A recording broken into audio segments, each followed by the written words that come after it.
WhatsApp guys, आज की video सच में इंटरेस्टिंग है क्योंकि रशिया जो भारत का बहुत अच्छा मित्र है, दोस्त है, उसने डिमांड करी है कनाडा से apology. Canada just did something very stupid in parliament. Video होगी काफी इंटरेस्टिंग। वर्ल्ड फेस चैनल से प्रशांत धवन सर की वीडियो कर दे लाइक, चैनल पे तो प्लीज सब्सक्राइब, और आपका क्या कहना है इस बारे में जरूर कमेंट करके बताना। 1 2 3 गो। नमस्कार and welcome you to world affairs. मैं हूं प्रशांत धवन। नाउ रिसेंटली एक मेजर डेवलपमेंट हुई है। रशिया समेत कई और देश, पोलैंड और इवन इजराइल, सब लोग कनाडा को कह रहे हैं कि आपको माफ़ी मांगनी होगी। आपने हिटलर के ज़माने के एक नाजी आदमी को अपने पार्लियामेंट में जगह दी, उसके लिए तालियां बजाई। ये बहुत गलत है ना। वैसे मैं आपको बता दूं, जस्टिन ट्रूडो ने पिछले कुछ महीनों में एक के बाद एक बड़े तीर मारे हैं, और यकीन मानिए कनाडा के जो लोग हैं इस बात को लेकर अच्छे से अवेयर हैं। यहाँ पर पहली बात तो आप देख पाओगे, खालिस्तान टेररिज्म की वजह से इंडिया के साथ रिलेशंस ये ऑलरेडी खराब कर चुके हैं। और ट्विटर पे ना, जिसको अब x.com कहा जाता है, वहाँ पे कुछ कनेडियंस ने मिलकर एक पैरोडी अकाउंट ओपन किया था, मजाक का अकाउंट आप कह लीजिए। इसका नाम है जस्टिन ट्रूडो का ईगो। यहाँ पे हाल ही में ट्वीट करी गई कि पिछले कुछ हफ्तों में तो बस कमाल ही कर दिया मैंने। पहले एक न्यूक्लियर पावर्ड कंट्री इंडिया को फोर्स कर दिया कि वो डिक्लेयर करे कनाडा को as a safe haven for terrorist, जो हमने किया भी था। उसके बाद मैंने ना लिटरली एक नाजी को हाउस ऑफ कॉमन्स, जो आप कह लीजिए कनाडा का लोअर हाउस है, लोकसभा कह लीजिए इनकी, वहाँ पे इनवाइट किया। मगर तब भी मैं रिजाइन नहीं करूँगा।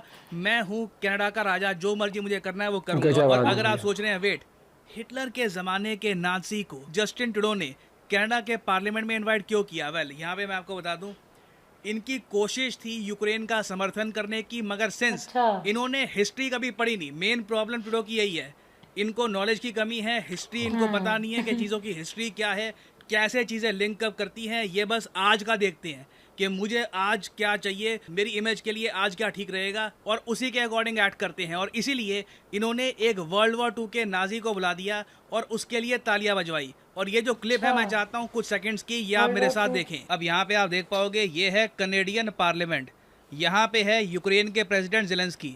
Zelensky's speech received at least a dozen standing ovations.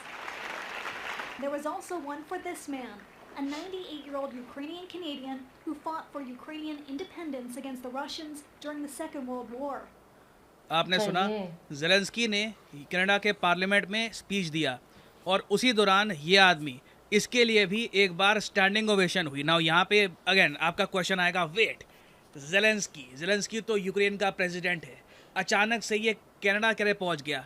समझाता हूँ, एक काम करते हैं, स्टेप बाय स्टेप समझते हैं कि हुआ क्या है, फिर मैं आपको लेके जाऊंगा इस आदमी के पास कि इस आदमी की हिस्ट्री क्या है, और क्यों इस आदमी की वजह से ही कनाडा को आज के समय प्रेशर झेलना पड़ रहा है from Russia, Israel and even Poland. So Justin Trudeau ने इंडिया के साथ रिलेशंस खराब करके, जो फ्री ट्रेड एग्रीमेंट पर बातचीत चल रही थी उस पर भी पानी फेर कर, इन्होंने फोकस करना स्टार्ट कर दिया यूक्रेन पर। इन्होंने ये कहा कि यूक्रेन के जो प्रेसिडेंट है ज़ेलेंस्की, इनको इनवाइट करूंगा कनाडा में, और कनाडा और यूक्रेन का जो फ्री ट्रेड एग्रीमेंट है इसको नेक्स्ट लेवल पर हम ले जाएंगे। और वो इन्होंने किया भी। आप खुद सोच कर देखिए, इस कंट्री की प्रायोरिटी क्या है। ऑस्ट्रेलिया, यूके इंडिया के साथ FTA साइन कर रहे हैं या उसके प्रोसेस में हैं।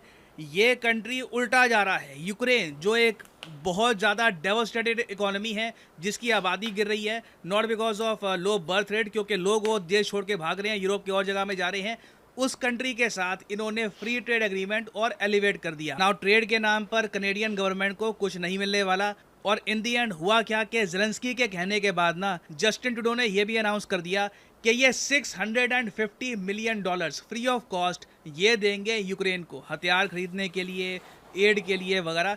तो ये एक्स्ट्रा खर्चा यहाँ पर किया कनाडा ने। और देखो, कनेडियन लोग ये सब कुछ साफ साफ देख रहे हैं।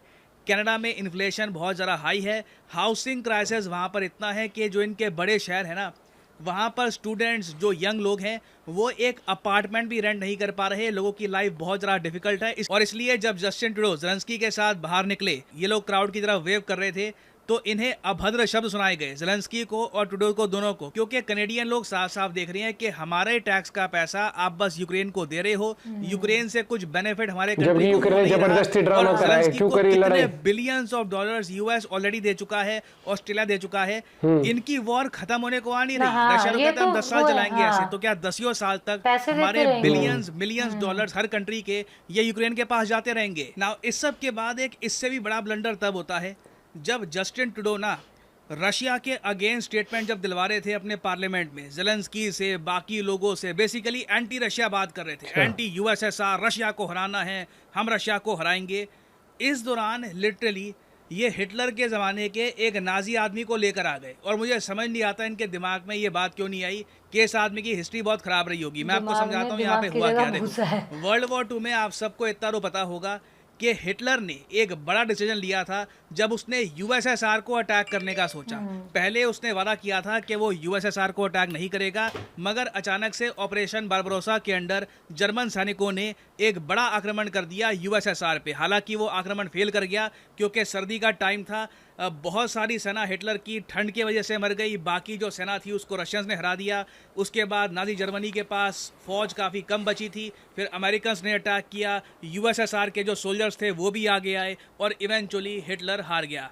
अब इस बीच ना लोगों को हिस्ट्री का एक एस्पेक्ट पता नहीं है कि जब जर्मन सैनिक मॉस्को की तरफ बढ़ रहे थे उस टाइम उन लोगों ने क्या किया कि पहले तो यूक्रेन कब्जा लिया था। यूक्रेन ने उस टाइम बहुत ही आराम से सरेंडर कर दिया था नाजी जर्मनी के सामने। उल्टा यूक्रेन के लोगों ने नाजी जर्मनी को ये कहा, हम आपका साथ देंगे। ये हिस्ट्री का एक बहुत ही अगली चैप्टर है। इसके बारे में आप एक सिंपल गूगल सर्च करोगे ना, यूक्रेन सपोर्टेड नाजी जर्मनी, तो लिटरली इस पर आपको एक पूरा विकिपीडिया पेज मिलेगा।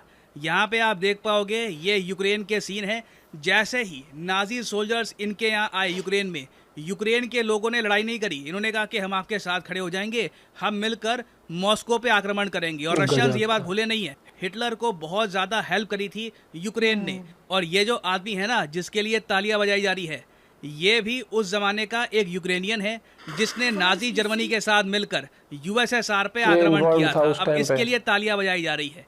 दिक्कत यही है, देखो, एंटी रशिया होने के चक्कर में ना ये भूल ही गए कि ये आदमी तो नाजी जर्मनी के लिए काम कर रहा था ना, ये आदमी तो हिटलर के लिए काम कर रहा था। ठीक है, आपको एंटी रशिया होना है, रशिया को हराना है, मगर ये मत भूल जाना कि हिटलर कितना बड़ा एक ईवल था, और कोई भी आदमी हिस्ट्री में जो उससे एसोसिएटेड था उसके लिए तालियां नहीं बजनी चाहिए। तो अब आप यहाँ पर समझ गए होंगे कि पोलैंड गुस्सा क्यों है, रशिया गुस्सा क्यों है, जो ज्यूज है दुनिया भर के वो गुस्सा क्यों है, क्योंकि वो लोग सिंपली ये कह रहे हैं कि इस आदमी को कैसे जो लिटरली एक नाज़ी था, ये आप ऐसे उसके लिए तालियां बजा रहे हो, आपको हिस्ट्री वगैरह कुछ पता नहीं है, आपको ज़ेलेंस्की का सपोर्ट करना है, ज़ेलेंस्की का सपोर्ट करो।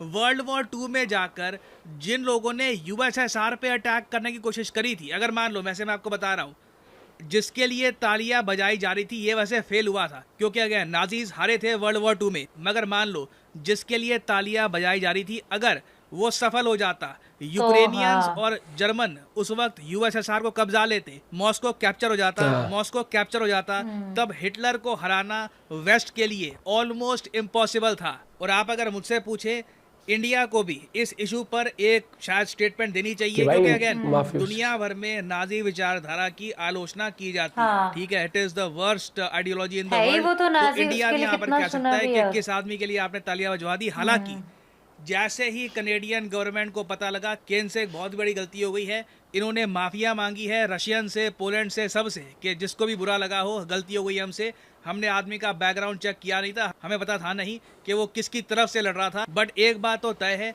जस्टिन ट्रूडो ने ना कुछ ही हफ्तों में, मैंने किसी भी वर्ल्ड लीडर को इतने कम टाइम फ्रेम में एक कंट्री की रेपुटेशन डिस्ट्रॉय करते हुए देखा नहीं है। नहीं तो कनाडा आप अगर देखो तो काफी इनसिग्निफिकेंट सा कंट्री नॉर्थ अमेरिका में है, कम आबादी वगैरह, एक ठीक ठाक कंट्री था, लोग इसके बारे में ना कुछ अच्छा सोचते थे ना खराब सोचते थे। जस्टिन ट्रूडो ने कुछ ही हफ्तों में कनाडा की जो इमेज है दुनिया भर में, इसको डिस्ट्रॉय कर दिया है।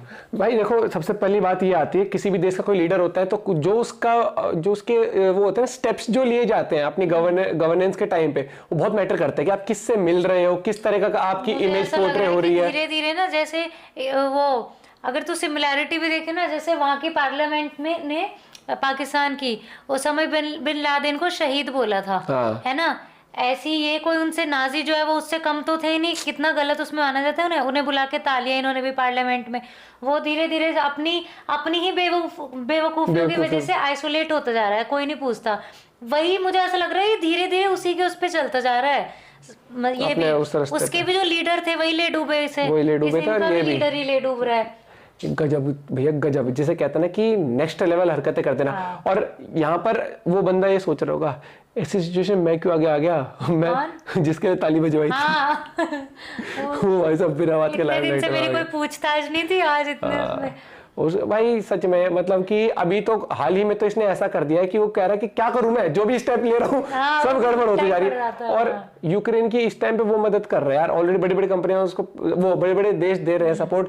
उस देश में इन्फ्लेशन की हालत वैसी टाइट चल रही है, और ऊपर से फिर वही वाली बात है, फिर लोग कहते हैं आबादी कम है, इन्फ्लेशन फिर भी ज्यादा है। नहीं, ये तो कई बार वैसा वाला हाल हो गया, ये इन्हें वो कर रहा है। जैसे पाकिस्तानी है, खुद के खाने के लाले हैं जेब में, लेकिन आतंकवाद को पूरा अपना पैसा जो है वो सप्लाई करता है, खालिस्तानियों को पैसा देता है।